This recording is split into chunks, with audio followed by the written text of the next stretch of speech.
Welcome back to the Deep Dive. Our mission today is pretty straightforward. We are going to challenge one of the most stubborn ideas about leadership. The one that says you have to be loud to be in charge. Exactly. The idea that authority has to be fast and forceful and loud. Yeah. We've got a stack of sources that tell a really counterintuitive story, one that shows how real strength often comes from the quietest place. So for you, our curious learner, we're unpacking this story about a powerful kingdom. And a king who depended almost entirely on one advisor. A minister who spoke very little. He wasn't essential because he had this booming voice or aggressive policies. He was essential because he was the one person who listened the deepest. Okay, let's unpack this. Our sources all seem to circle around one vital principle, really. Yeah. That the most resilient, the most effective decisions, they're made by those who are willing to listen the longest. Right. So we're exploring how this silent wisdom, when you pair it with genuine empathy, stops being a soft skill and becomes, well, the ultimate tool for strategic survival. And it's such a fascinating contrast to, the typical power structures we see. When you think of courtly dramas, everyone is always jockeying for the king's ear, Wow, absolutely. trying to assert dominance, demanding attention. But the source material just flips that on its head by making the quietest person the most important one. Exactly. You can just picture it, right? A room full of these powerful people all clamoring to prove how valuable they are. And the narrative makes a point of saying the minister chose silence. He chose observation. He just refused to get into the shouting match. He was absorbing, not asserting. And that choice, that in itself is a high-level strategic move. When everyone around you is talking, the person who just holds their tongue, they have a massive advantage. In data collection. Yeah, in data collection. Right. They're seeing the whole picture while everyone else is busy trying to paint their own little corner of it. But what I think really distinguishes this minister and what makes this so relevant for you listening today is the breadth of his listening. Yeah. He wasn't just, watching the body language of the other nobles. Or the king's reactions. Not at all. The sources highlight that his intelligence network went way beyond the palace walls. He specifically sought out and he listened intently to voices that were traditionally just dismissed. The smallest voices, as the source calls them. Yes, we're talking about farmers, traders, servants, even strangers. He was intentionally diversifying his entire information feed. And that's where it gets so interesting, the strategic value of hearing those voices.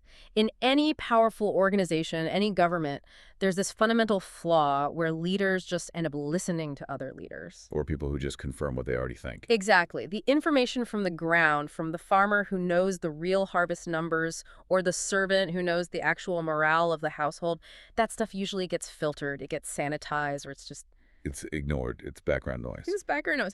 But the minister understood that these voices, they represent the true unfiltered data. They tell you the reality of how policies are actually being experienced. So he wasn't interested in flattering opinions. He wanted the hard reality. But I have to ask, how do you verify that kind of data? If you're listening to farmers and strangers, how do you stop that from just becoming a flood of rumors or complaints? Well, that's where the silence and the patience come in. He wasn't just gathering single anecdotes. He was listening long enough and broadly enough to start spotting patterns. Oh, okay. So when the farmer in the north and the trader in the south are both talking about the price of grain and how hard it is to transport, that's not a complaint anymore. That is a confirmed intelligence signal. A pattern. It's a pattern. True leadership means moving past your ego and investing the time to access that unfiltered reality. He was gathering intel on the lived experience of the whole kingdom, and that's the only thing that can reliably predict stability. And that system, so sophisticated yet so humble, it was put to the ultimate test. The sources describe this major crisis that was threatening to just tear the kingdom apart, a severe famine. The defining moment. Right. This is a moment of existential stress. Everyone wants to see swift, visible action. And of course, the crisis immediately brings out the loud advisors. And you can totally predict their response. It's the default for any leader who's just operating from a place of authority and control. They propose the classic coercive solutions, right? Reactive stuff, like bringing in new oppressive taxes to seize what few resources were left. And using force, using the military or the state police to manage food scarcity and stop any unrest. And that's the natural human instinct when facing scarcity, isn't it? Your instinct is to tighten the grip, to enforce compliance, to make sure you get what you need. Even at the expense of others. They were focused purely on control and extraction. This raises a pretty important question then. Yeah. Why is the default response in a crisis so often coercive? It comes down to two things, really: speed and ego. Speed and ego. Okay. Force and taxation are the fastest ways to show you're doing something. They require almost no real effort, you can implement them immediately, and they require absolutely no humility, no genuine understanding of the problem's roots. So it's a short-term, zero-data solution that's just designed to look decisive. Exactly. The loud advisors were focused on asserting control over the problem, reinforcing their own authority, even if it meant breaking the long-term trust of the population. They were trying to solve a famine problem by creating a rebellion problem down the line. Precisely. But then the quiet minister, he completely changed the calculus. Faced with this grave famine, his recommendation was so counterintuitive. It was radically simple. He just proposed listening. He told the king, let's pause the rush to tax and coerce. Let's just focus on understanding what the kingdom's resources and needs actually are. He shifted the focus from punishment to comprehension. Here's where it gets really interesting. Because the king trusted him. He actually followed that advice. He listened to the realities from those smallest voices. Yeah. And they didn't just survive. They thrived. By aggregating all that granular data from the farmers and traders, they didn't need some complex, oppressive policy. They didn't need to reinvent the wheel. The minister found the simplest, most human solution possible. Fair distribution and trust. Fair distribution and trust. And the reason that worked is crucial. Because he had listened to the whole kingdom, he knew the resources weren't evenly depleted, he knew which regions had a surplus and which were truly starving. And maybe more importantly, he knew why. So the solution wasn't about finding more food. No, it was about moving the food that already existed, but moving it efficiently and critically, justly. This wasn't some complex bureaucratic plan. It was moral action that was rooted in complete information. And that moral tone makes all the difference strategically, doesn't it? Yeah. If the king had followed the loud advisors, he might have survived the famine, but he would have just broken the kingdom's social contract. Irrevocably, he'd face the next crisis with a demoralized, hostile population. So if we connect this to the bigger picture, this outcome, it fundamentally redefines what survival even meant. The kingdom survived, yes, but it survived through internal cohesion and fairness, not through military might. That's the strategic pivot. So the ultimate conclusion is what the kingdom survived not by power, but by empathy. Yes, because empathy was used as a data acquisition strategy.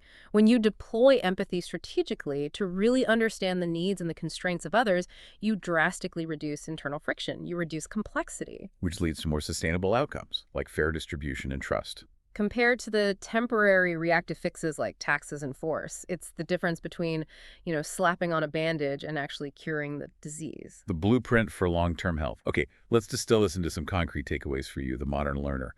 Because the source material gives us some really explicit lessons that go way beyond this ancient kingdom. They translate directly to modern leadership. Whether you're running a business or a community project, we can frame them as 3 principles for really effective decision-making. The first one the source gives us is foundational, and it forces us to sort of reevaluate how we value time and leadership.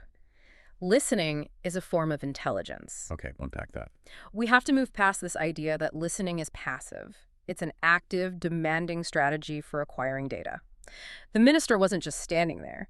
He was actively seeking out specific, diverse sources, the farmer, the servant, because he needed a complete, robust picture of reality. So it's about building a diversified information network. Yes, where every voice contributes a piece of the puzzle, especially the ones that go against the dominant narrative. That makes me think of, project management or business mergers. If you only talk to the senior execs, you get the filtered, optimistic data. But if you talk to the people on the factory floor, you get the ground truth, the real friction points. So, how do you know when you've listened enough? You know you've listened enough when the simple solution, the fair distribution, becomes obvious. If you find yourself reaching for coercive or really complex policies, it probably means you don't have enough data. If you truly understood the system, the solution would often be self-evident. Which brings us directly to principle 2. True leadership begins with understanding others. And this sounds, I don't know, a bit soft maybe, but the famine crisis proves its strategic weight. If you don't understand the reality of the people you're leading, their actual constraints, their resources, what truly motivates them, any policy you implement is built on faulty assumptions. It's likely doomed to fail. You just can't lead effectively without first understanding the ground truth of the lead. And that brings us to the final and maybe the most difficult principle, because the first two are only possible if you can manage your own internal state. Principle 3 is wisdom grows where ego is absent. The minister's ability to seek out the truth, even from a stranger, was completely tied to his lack of ego. The loud advisors were trying to assert their authority, prove they were the smartest people in the room. They were prioritizing their view over the king's survival. Whereas the minister wasn't worried about getting credit. Not at all. He was just trying to find the truth no matter where it came from. That's the strategic vulnerability, then, that we have to embrace. We often think confidence is being loud and assertive, but true confidence, like the minister showed, is the ability to admit you don't know everything. And that the crucial information might come from the very bottom of the org chart. When you remove ego, you can prioritize finding insight over just asserting your own opinion. And that vulnerability, that's what allows real wisdom to emerge. So what does this all mean for us today? It means the path to strategic success, to survival, whether you're navigating a business challenge or leading a team. It's often paved with silence and empathy, not loudness and force. This minister gives us a template for a more resilient kind of strength. For you, the learner, this story is a direct guide. When you're faced with information overload or a crisis, and especially when your gut instinct is to just react or assert power, your first strategic action should probably be to pause. And listen. And listen, seek out those smallest voices rather than just the loudest arguments in your own professional echo chamber. That patient, diverse listening, that's where the life-saving intelligence actually is. So if silence and active listening are the keys to accessing that kind of wisdom, here's a final thought for you to deep dive on. What is one established, noisy assumption in your own professional or personal life that you need to pause and quietly listen around? What essential source material, what voice of the farmer, the trader, or the stranger are you currently ignoring that might just hold the key to the simplest, most sustainable solution? We'll let you think on that one.